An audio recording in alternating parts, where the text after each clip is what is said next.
Olá, alunos! Como é que vocês estão? Espero que todos estejam muito bem em suas casas. E a partir de hoje nós vamos dar seguimento às nossas aulas de língua portuguesa segunda série, tá? Então, o que a gente tem hoje para conversar é sobre o romantismo e as suas fases. Dando seguimento ao que vocês já viram, sobre todo o contexto histórico desse estilo literário que foi muito difundido na Europa e depois chegou ao Brasil, que foi muito apreciado pelos leitores, pelo público leitor. Nesse momento, nós vamos estudar a primeira fase, tá? Então, como que aconteceu esse romantismo, neste caso, no Brasil? Foi a partir da chegada da família real portuguesa, que deu todo esse input, né, para que a escrita, né, do romantismo, todo esse aspecto estiloso que acompanha com esse período, acontecesse no Brasil. Mas teve um motivo muito mais interessante que, pode-se dizer, embasou todo o trabalho dos escritores, dos artistas daquele tempo, que foi a proclamação da independência, né, da República. A proclamação da, vamos dizer, da nossa independência cultural.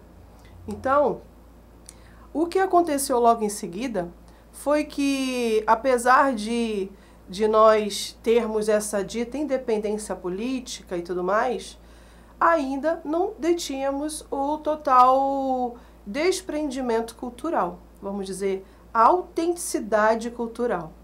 Então, precisávamos ter uma espécie de noção cultural muito mais assim embasada, formada e mais genuína. E os brasileiros, os literatos, os artistas, eles tinham na sua essência esse apego ao que se passava, ao que se via, todas as coisas culturais relativas à cultura, à arte em geral, ao que os europeus achavam que era o melhor. Então, havia necessidade de se quebrar essas correntes, tá? Então, com a necessidade dessa implementação de romper os padrões com o velho mundo e a formação do público leitor que surgia com a ascensão da burguesia, o romantismo ganha força, tá? E motiva esses escritores, que é o nosso foco de estudo. Então, como que acontece isso? Depois de algum tempo, as pessoas que prepararam toda essa, vamos dizer, essa catalogação de todos os trabalhos dos artistas na época, tanto no ramo das artes visuais quanto no ramo das artes literárias, houve a necessidade, que foi tanta produção, tanta coisa interessante, de se dividir em fases esse momento aqui no Brasil. Tá? Lá na Europa não, foi uma coisa mais ampla. Agora no Brasil houve a necessidade de ter essa separação. Então, a primeira fase, ela foi denominada de nacionalista ou indianista. Com o nome vocês já podem ter a noção do que isso significa, né? Nacionalista exaltava os aspectos nativos da nossa terra, não é? Então, com o período que corresponde de 1836 a 1852, essa fase ela também foi conhecida como o binômio, né, de nacionalismo e indianismo. O seu marco tem sempre, é bom ressaltar isso, tem sempre em cada fase um marco inicial.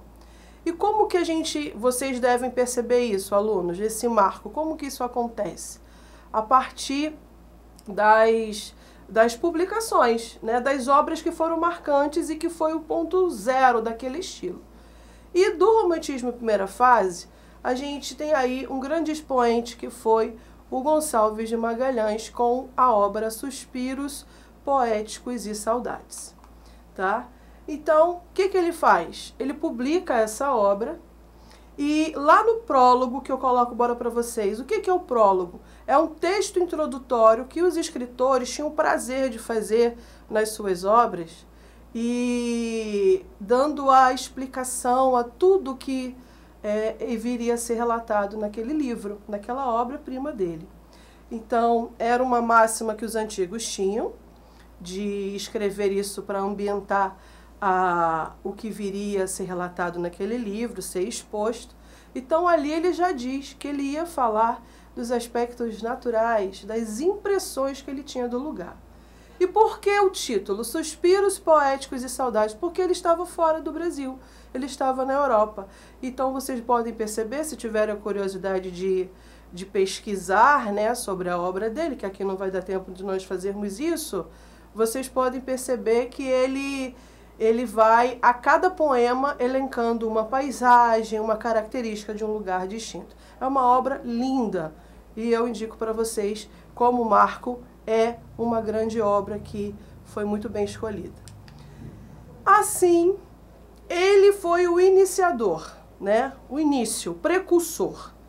Mas aí nós temos outros maravilhosos também. E por que não falar dele? Outro também, Gonçalves. Só que esse foi denominado até assim, costumo brincar, falando que é o Goma, né? O Goma é o quem? É o Gonçalves de Magalhães. E quem é o Gold? O Gonçalves Dias. E certamente você em algum momento, ou em alguma intertextualidade, viu que Gonçalves Dias tem um dos poemas mais lindos que retrata essa primeira fase do nosso romantismo. Qual é essa primeira fase? Nacionalista, indianista. E que poema é esse que foi muito conhecido e popular? Hoje é muito popular, desde que ele se inspirou para nos falar da nossa pátria. Canção do Exílio. Então, com as suas obras, Gonçalves Dias deixa muito claro seu amor à sua pátria querida. Também estava fora do Brasil, um momento de estudo, e por ele pertencer a uma classe dominante da época, né, da burguesia, então com ele não seria diferente. Mas o seu coração sempre tendo ali apego à terra natal. E tanto na prosa quanto no verso, o romantismo ganhou uma força imensa. Nesse momento, a gente vai aqui apenas citar, né? Porque depois nós vamos ter um momento específico para isso, o grande escritor também, José de Alencar, que foi o expoente na prosa. Então, expoente na primeira fase no poema, Gonçalves Dias. Na prosa, José de Alencar. Então, a Canção do Exílio, como eu disse, foi o marco, vamos dizer, mais conhecido, muito mais do que Suspiros Poéticos e Saudade, dessa primeira fase. Então, eu trouxe para a gente se deliciar. Vamos apreciar. Minha terra tem palmeiras onde canta o sabiá. As aves que aqui gorjeiam não gorjeiam como lá. Nosso céu tem mais estrelas, nossas várzeas têm mais flores, nossos bosques têm mais vida, nossa vida mais amores. Em cismar sozinho à noite, mais prazer encontro eu lá. Minha terra tem palmeiras onde canta o sabiá. Minha terra tem primores que tais não encontro eu cá. Em cismar sozinho à noite, mais prazer encontro eu lá. Minha terra tem palmeiras onde canto o sabiá. Não permita, Deus, que eu morra, sem que eu volte para lá, sem que desfrute os primores que não encontro por cá. Sem que linda viste as palmeiras, sem que ainda viste as palmeiras, onde canta o sabiá. Gonçalves Dias. Então vocês podem observar nessa postagem, que procurei ilustrar para vocês esse lindo poema, as imagens que ele vai fazendo em cada verso, alusão à saudade que ele sentia da sua terra. Tenha certeza que não é à toa que é um grande marco desse momento. Gravem esse nome, Gonçalves Dias. Só para fins de conhecimento e fazermos esse paralelo e que fique bem ajustado na primeira fase, temos José de Alencar. Então vejam quantas obras, né, que ele trouxe para nós, deixou para que nós nos deliciássemos. Ele foi considerado um dos maiores expoentes do romantismo. Olha, professora, mas a senhora não disse que é o Gonçalves Dias? Sim, na poesia. E quem foi na prosa? O José de Alencar, tá? Esse brasileiro cearense que marcou a nossa história da literatura. Então, trouxe aqui só para você se ligar como está aí, como vocês podem ver. E qual é a obra mais renomada, pode-se dizer assim, o princípio de toda beleza da escrita alencariana, assim gosto de chamar, é Iracema. E tem uma curiosidade no nome desse livro, Porque Iracema é uma espécie de anagrama. O que é o anagrama? É o nome América invertido. Será que ele gostava pouco da pátria? Eu acho que não. Então, quando a gente diz, nossa, as pessoas estão romantizando uma coisa séria, é por comparação a esse momento, que todos os poetas viam de forma sublime tudo o que relatavam, tudo o que viam, tudo o que gostavam de apreciar.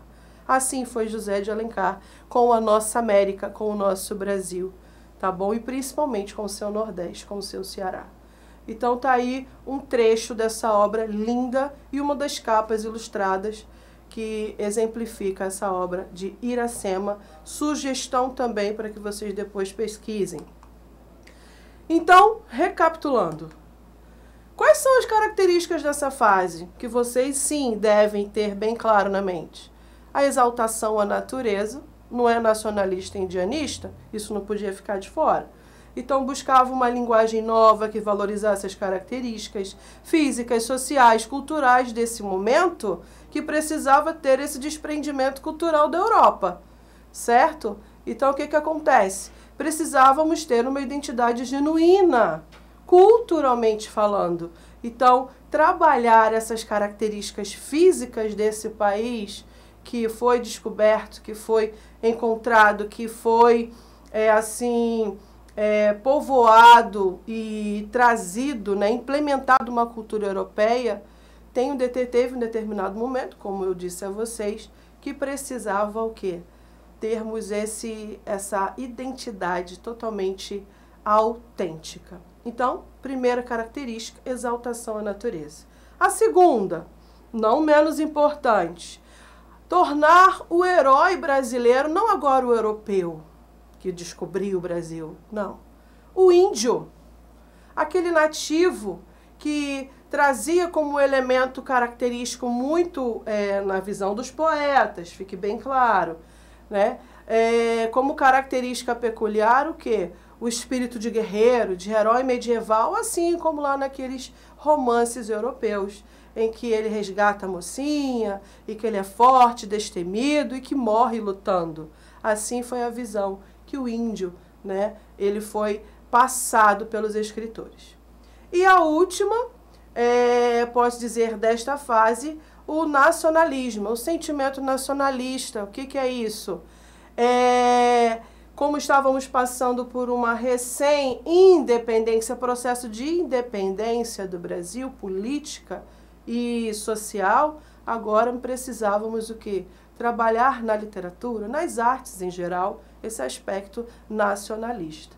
Então, o que era exaltado? Os aspectos positivos, porque ninguém vai escrever nada, vamos dizer, que trabalhe algo negativo, não é?